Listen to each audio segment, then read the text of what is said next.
Hi ವೀಕ್ಷಕರೇ, ಎಲ್ಲರಿಗೂ ನಮಸ್ಕಾರ.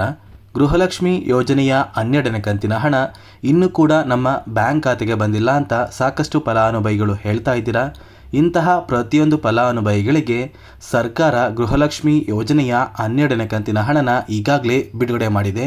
ಫಲಾನುಭವಿಗಳ ಬ್ಯಾಂಕ್ ಖಾತೆಗೆ ಹಣ ಬಂದಿರೋದಕ್ಕೆ ನಾನು ನಿಮಗೆ ವಿತ್ ಪ್ರೂಫ್ ಮೂಲಕ ಈ ಒಂದು ಮಾಹಿತಿನ ಕೊಡ್ತಾ ಇದ್ದೀನಿ.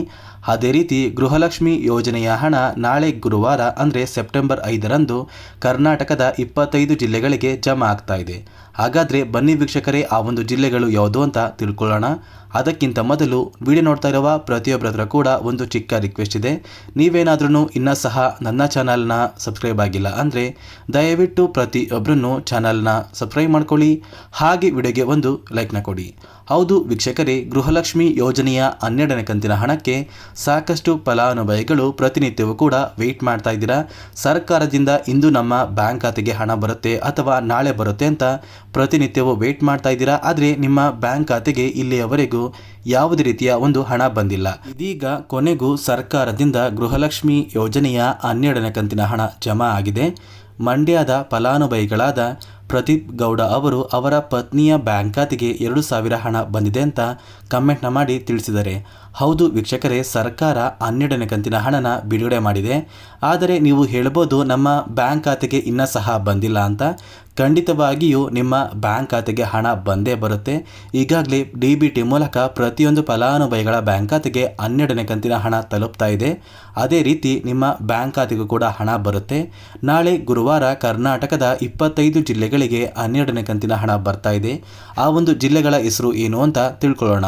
ಮೊದಲಿಗೆ ವೀಕ್ಷಕರೇ, ಬಾಗಲಕೋಟೆ, ಬೆಂಗಳೂರು ನಗರ, ಬೆಂಗಳೂರು ಗ್ರಾಮಾಂತರ, ಬೆಳಗಾವಿ, ಬಳ್ಳಾರಿ, ಬೀದರ್, ವಿಜಯನಗರ, ಚಾಮರಾಜನಗರ, ಚಿಕ್ಕಮಗಳೂರು, ಚಿತ್ರದುರ್ಗ, ದಕ್ಷಿಣ ಕನ್ನಡ, ದಾವಣಗೆರೆ, ಧಾರವಾಡ, ಗದಗ, ಕಲಬುರಗಿ, ಹಾಸನ, ಹಾವೇರಿ, ಕೊಡಗು, ಕೋಲಾರ, ಕೊಪ್ಪಳ, ಮಂಡ್ಯ, ಮೈಸೂರು, ರಾಯಚೂರು, ರಾಮನಗರ, ಶಿವಮೊಗ್ಗ, ತುಮಕೂರು, ಉಡುಪಿ, ಉತ್ತರ ಕನ್ನಡ ಮತ್ತು ಯಾದಗಿರಿ.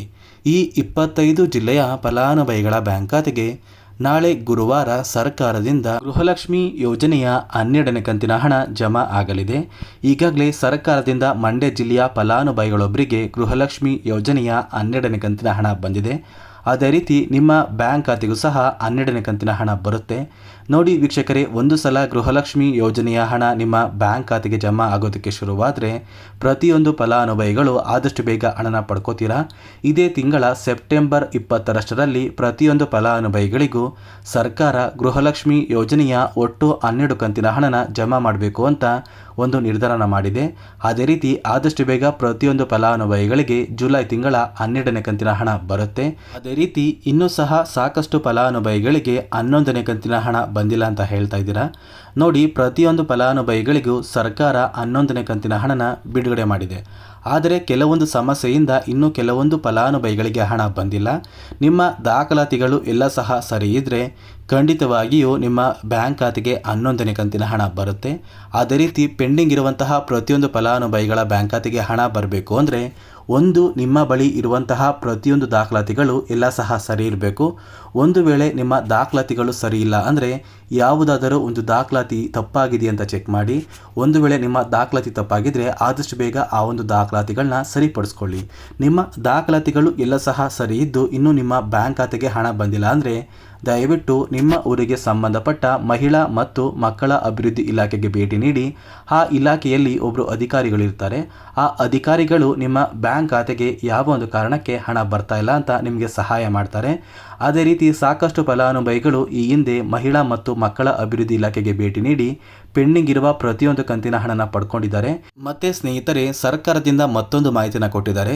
ಗೃಹಲಕ್ಷ್ಮಿ ಯೋಜನೆಯ ಆಗಸ್ಟ್ ತಿಂಗಳ 13ನೇ ಕಂತಿನ ಹಣ ಯಾವ ದಿನ ಬಿಡುಗಡೆಯಾಗುತ್ತೆ ಅಂತ.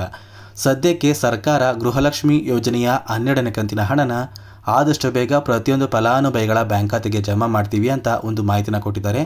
ಅಂದರೆ ಸೆಪ್ಟೆಂಬರ್ 20ರಷ್ಟರಲ್ಲಿ ಪ್ರತಿಯೊಂದು ಫಲಾನುಭವಿಗಳ ಬ್ಯಾಂಕ್ ಖಾತೆಗೆ 12ನೇ ಕಂತಿನ ಹಣ ಬರುತ್ತೆ.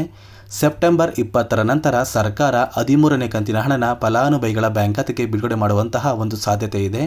ನಿಮ್ಮ ಬ್ಯಾಂಕ್ ಖಾತೆಗೆ ಇಲ್ಲಿಯವರೆಗೂ ಎಷ್ಟು ಕಂತಿನ ಹಣ ಬಂದಿದೆ ಅಂತ ಪ್ರತಿಯೊಬ್ಬರನ್ನು ಕಾಮೆಂಟ್ನ ಮಾಡಿ ತಿಳಿಸಿ. ಅದೇ ರೀತಿ ನಾನು ನಿಮಗೆ ಕೊಟ್ಟಿರುವಂತಹ ಮಾಹಿತಿ ನಿಮಗೆ ಇಷ್ಟ ಆಗಿದ್ರೆ ದಯವಿಟ್ಟು ವಿಡಿಯೋ ನೋಡ್ತಾ ಇರುವ ಪ್ರತಿಯೊಬ್ಬರು ಕೂಡ ನನ್ನ ಚಾನಲ್ನ ಸಬ್ಸ್ಕ್ರೈಬ್ ಮಾಡ್ಕೊಳ್ಳಿ. ಹಾಗೆ ವಿಡಿಯೋಗೆ ಒಂದು ಲೈಕ್ನ ಕೊಟ್ಟು ನಿಮ್ಮ ಸ್ನೇಹಿತರಿಗೆ ಈ ಒಂದು ವಿಡಿಯೋನ ಶೇರ್ ಮಾಡಿ.